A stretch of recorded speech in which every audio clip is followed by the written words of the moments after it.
Information दी, उसके पहले NIA की टीम कैसे पहुंच गई? ये सब कई सारी चीजें सोच सभी थे। अगर वो पहले चली गई, वहां महिलाओं के साथ अभद्रता किया जाया था, जिस तरह के आरोप लगाने को मिल रहे थे, तो उन सब चीजों की भी जांच होनी चाहिए। क्योंकि भारतीय जनता पार्टी को महारत हासिल है, वो सत्ता में बने रहने के लिए किसी भी हद तक जा सकती है। इसके अनेकों एग्जाम्पल भारतीय जनता पार्टी ने दिया है। चाहे दिल्ली की सड़कों पर जब किसान था, उसको आतंकवादी पीली बोला, फिर तीनों काले कानून वापस लेने को उत्तर प्रदेश चुनाव जीतता था। तो भारतीय जनता पार्टी की फितरत में शामिल है।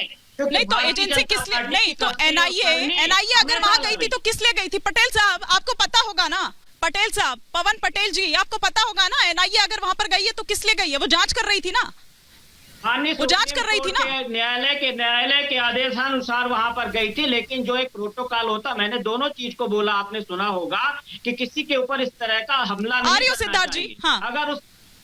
अगर उस भीड़ ने हमला किया, बता रहे कि इतना छोटा लड़का था, उसको अगर जबरदस्ती ले जा रहे थे, महिलाओं के साथ अभद्रता कर रहे थे, तो अगर किसी महिला के साथ कोई अभद्रता करेगा तो उसको सबसे पहले बाकी चीजें नहीं दिखेंगी, उसको सबसे पहले अपना प्रोटेक्शन दिखेगा कि हम सामने वालों को वहां पे क्या हकीकत है, क्या एक्चुअल में था, मैं था नहीं। लेकिन अगर इस तरह की चीजें हो रही तो उनको भी जांच का विषय होना चाहिए। ये वाकई ऐसे ही है सिद्धार्थ यादव जी, मैं जानती हूँ कि आप रिएक्ट करना चाह रहे हैं, लेकिन ये वाकई ऐसे ही है जैसे पवन पटेल जी या संजय सरकार जी तस्वीर दिखाने की कोशिश कर रहे हैं, या फिर बंगाल में न जाने कितने शाहजहां शेख हैं जिनको बचाने की कोशिश हो रही है। क्योंकि इसी तरह के आरोप तो ईडी पे भी लगाए गए थे ना, इसी तरह के आरोप अब एनआईए पर लगाए जा रहे हैं। लेकिन लॉकेट चटर्जी का क्या? और अभी 2 दिन पहले इन्हीं के नेता थे जो अभद्र टिप्पणी भी उन पर करते हुए नजर आ रहे थे।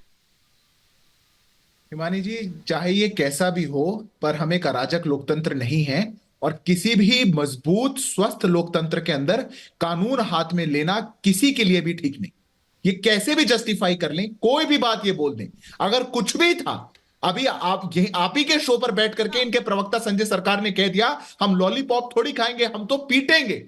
देश की सीबीआई वहां चली जाए तो इनको बंदी बना लो, एनआईए चली जाए तो हमला कर दो, सर फोड़ दो, खून निकाल दो। आज एनआईए चली गई, एनआईए किस ले गई? ईडी किस ले जाती है? एनआईए वहां पर आतंकवाद से जुड़े हुए, देश की सुरक्षा से जुड़े हुए विषय की जांच करने गई। पर ये सारी समस्याएं, मैं तो ये पूछता हूं, वहां पे ही क्यों आती है जहां पे भारतीय जनता पार्टी अभी सरकार में नहीं है, या यूं कहा जाए कि अभी कुछ कदम पीछे है, कहां पे अभी हम थोड़े कमजोर हैं। बंगाल के अंदर, केरल के अंदर, केरल से सबसे ज्यादा आईएसआईएस में जा रहे हैं, बंगाल के अंदर अराजकता फैलती जा रही है। ये किस लिए? और फिर ये लोकतंत्र की बात करते हैं, संविधान की बात करते हैं। ये सब कुछ मुखौटा है हिमानी जी। ये लोग बयान देंगे और फिर सांसद पर हमला होगा, ये लोग बयान देंगे और फिर टीम पर हमला होगा, ये लोग बयान देंगे, ये ऑर्केस्ट्रेट करवाएंगे। इसलिए मैं कहता हूं ये स्टेट स्पॉन्सर्ड वायलेंस है और कुछ भी नहीं। इनके लिए अपने एजेंडा पर बड़ा आरोप लगा रहे हैं, लेकिन वो ये कह रहे हैं कि दंगा कराना तो आपका काम है। सुनिए ना, वो कहते हैं कि जहां जहां चुनाव होते हैं वहां वहां दंगे का आरोप देखिए आप पर लगा रही है दीदी, और वो ये कह रही है कि 19 तारीख को पोलिंग है और 17 तारीख को दंगा होगा। ये दीदी कह रही है और आप पर आरोप लगा रही है। मैं इसका जवाब आपसे लूंगी, लेकिन एक बार जरा वार्ष्णेय जी का एक ओपनिंग कमेंट मैं यहाँ पर ले लूं। लेकिन वार्ष्णेय जी, बार बार चुनावी हथकंडा, चुनाव है तो ऐसा हो रहा है, चुनाव है तो वैसा हो रहा है। अगर चुनाव है तो क्या किसी एजेंसी